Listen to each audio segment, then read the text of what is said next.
જય સ્વામિનારાયણ।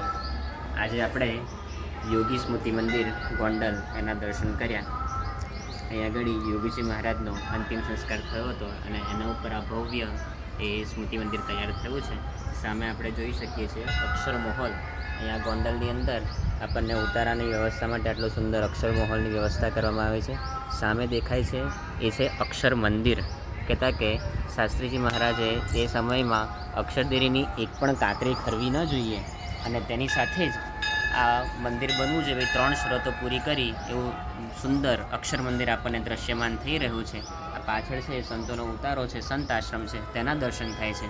તેની સાથે અહીંયા મહારાજના વખતના પ્રસાદીના બધા સ્થાનો છે એના પણ દર્શન થઈ રહ્યા છે। પાછળ બીજા નવા ઉતારા બની રહ્યા છે અને સાથે આ યોગી સભા મંડપ છે તેના પણ આપણને દર્શન થાય છે। આ સભા મંડપની અંદર એ દર રવિવારે રવિસભા તથા પૂનમની સભાઓ પણ થતી હોય છે। તો આ સભામાં પણ આપણે અચૂક લાભ લઈએ એ બધાને વિનંતી છે।